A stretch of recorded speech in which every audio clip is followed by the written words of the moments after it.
नमस्कार दोस्तों, आज इस वीडियो में साइंस के 25 ऐसे सवाल कवर करेंगे जो हर एग्जाम में जैसे कि railway, SSC, UPSC, state exam में बार बार पूछे जाते हैं। यदि आप अपने जीके की तैयारी को मजबूत करना चाहते हैं तो इस वीडियो को पूरा देखें। चलिए शुरुआत करते हैं पहले प्रश्न से। पहला प्रश्न है कि निम्नलिखित में से कौन सा पदार्थ मानव शरीर में ईंधन का काम करता है।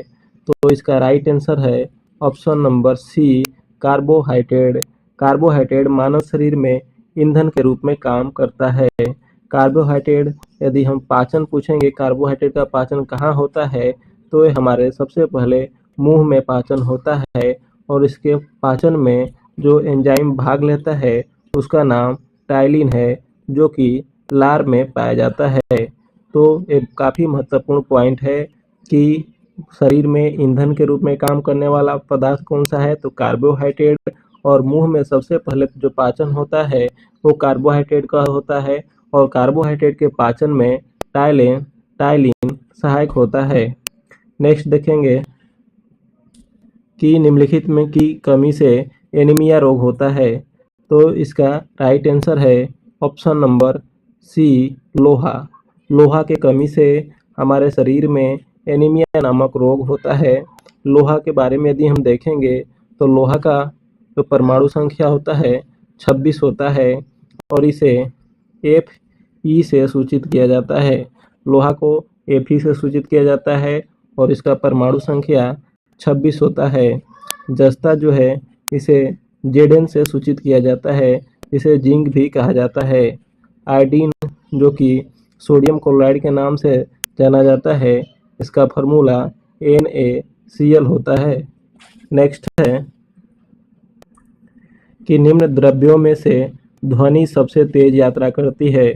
तो इसका राइट आंसर है ऑप्शन नंबर ए, स्टील में।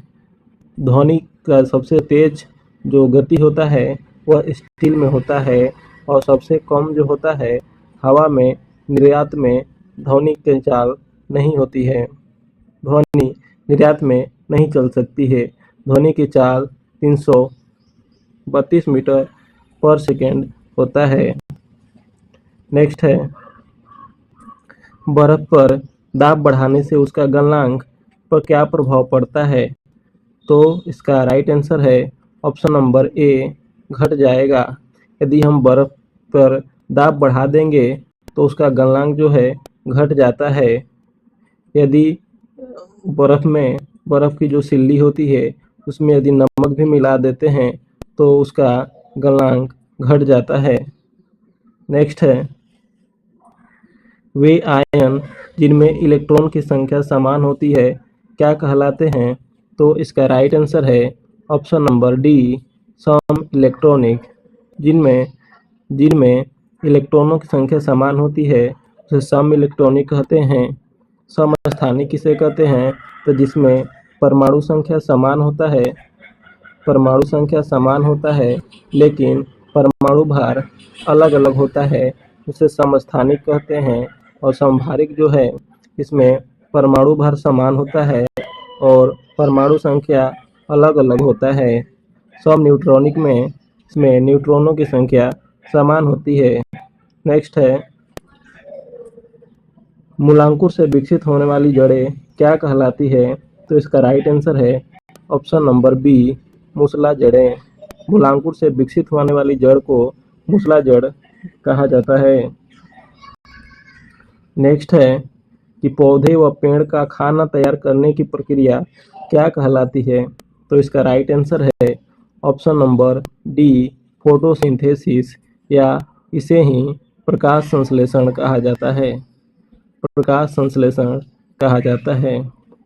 पेड़ और पौधे में खाना तैयार करने की प्रक्रिया प्रकाश संश्लेषण या फोटोसिंथेसिस कहलाता है। नेक्स्ट है कैप्सूल का आवरण बना होता है। तो इसका राइट आंसर है ऑप्शन नंबर डी, स्टार्च का। कैप्सूल जो होता है तो इसका जो आवरण बनाया जाता है वह स्टार्च का बनाया जाता है। और चावल में स्टार्च पाया जाता है। नेक्स्ट है कि वायु में ध्वनि का वेग कितना होता है। तो इसका राइट आंसर है ऑप्शन नंबर ए 332 मीटर पर सेकेंड।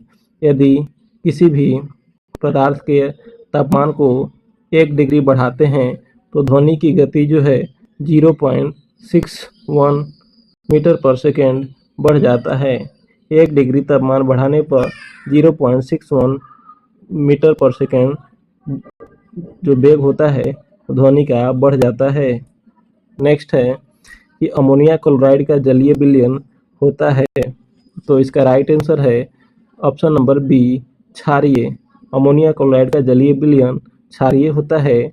अमोनिया क्लोराइड का यदि फार्मूला देखेंगे तो उसका फार्मूला NH3Cl होता है। नेक्स्ट है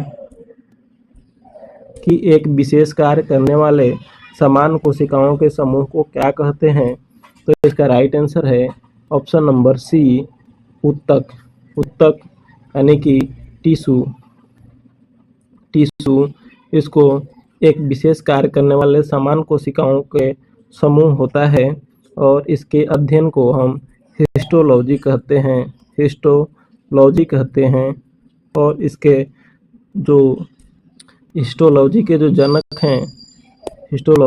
जनक हैं उनका नाम मार्शल माल पीकी है।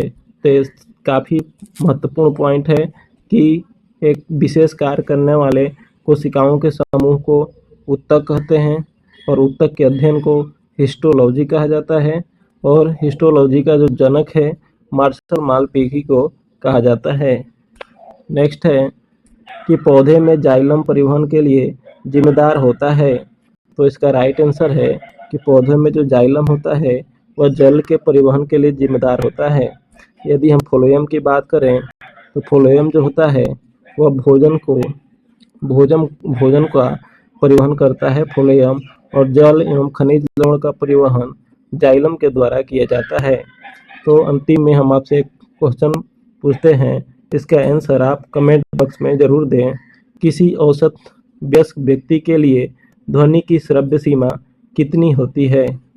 तो जय हिंद दोस्तों, इसका उत्तर आप कमेंट बॉक्स में ज़रूर दें। जय हिंद।